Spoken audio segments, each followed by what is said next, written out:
What a great announcement at Seedstars Summit a couple of weeks ago. Yeah. I was super excited to hear that you will launch a $100 million fund to support pretty much African startups. Yeah. Focus on early stage startups. Can you tell us more about this big news? If you look at the African market in terms of investment, you're starting to see more and more money come in at a business angel, early stage, kind of those 50 to 150,000 tickets. And you have more VC deals or opportunities of investment for the million and above. But in between, there isn't a lot of support, whereas it's quite crucial because it's many times that famous valley of death for an entrepreneur, or that moment where they really need to scale up. And so we thought it was really important to come in with the fund and give that support. It would be the continuity of the investments we already do, and we could support these entrepreneurs. With the fund, we will not only support tech startups, but also tech-enabled companies or very innovative businesses that are not technology-driven per se, but can be in the agriculture space or other industries and have a very innovative model and are making interesting revenues and would need our support so that they can expand to new regions or to new markets. And that's really the objective of the fund. As you were saying, with investments ranging from 250K to 5 million, this can make a huge difference for these companies, especially in the emerging markets context.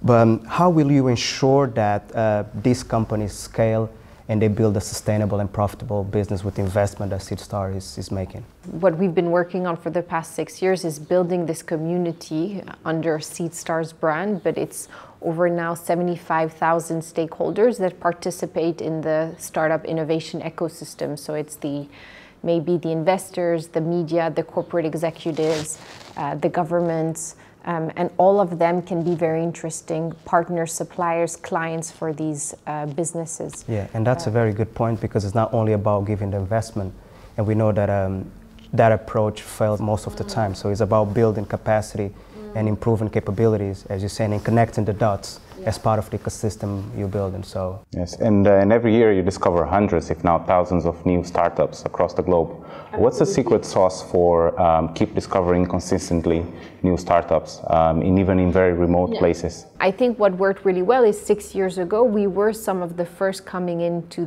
many of these markets around the world. And so quickly our brand had value because we committed to what we said, and we would come back every year with the event. And now we're doing trainings, acceleration programs. So on average, now we're in 85 cities with the competition, and we source, I think, 6,000 to 8,000 applications. So it's become a huge database of entrepreneurs. And we're still at the tip of the iceberg because we have, by the end of the year, around 100 winners that we collaborate with more closely. But there's all the other entrepreneurs we'd love to support. And so we're testing out now new models to really be able to scale. And now I need to ask you this, because this is where we come from.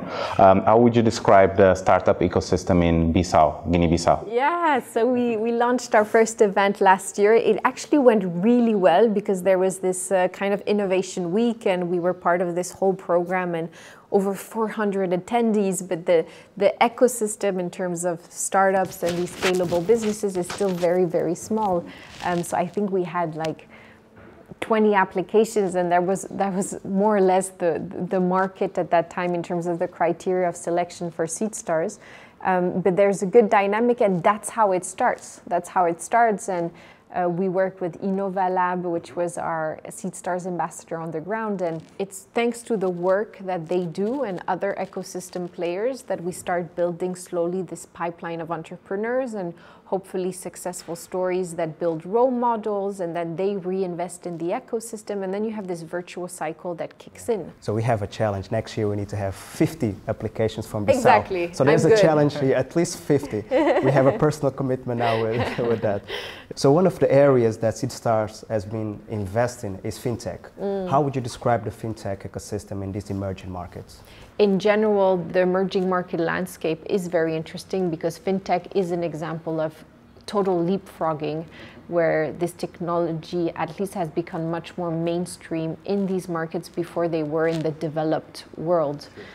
So, I mean, mobile payments started in 2002 with GCash in the Philippines. Then we have the rise of M-Pesa in Kenya, which now represents I think, over half of Kenya's GDP is transacted through M-Pesa. And if you look at fintech in general and its penetration, I think in Latin America now it's 80% of financial services versus 60% in Europe. So that's what's so interesting about these markets, is they become launch pads for new innovation. Yes? Got it. No, it depends, nothing. It's just myth or fact. Okay. Let's go for it? Yeah, let's try. Okay. Startups in emerging markets are struggling to find long-term, early-stage capital. Myth or fact? Fact. All right.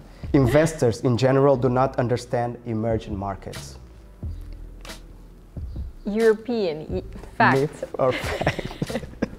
Startups from emerging countries have less robust solutions than the ones from developed countries. Myth. I agree with you. Female founders are well represented in the global tech startup ecosystem. Myth. Big myth. And the last one, they tried to bury us, they didn't know we were seeds. Fact. Big fact. Thank you very much, Alisée. Thank you. Thank you very much. Thank you. Thank you. You have the next one. No, you have the next one. No, we're not doing the next one. The fourth. Cut.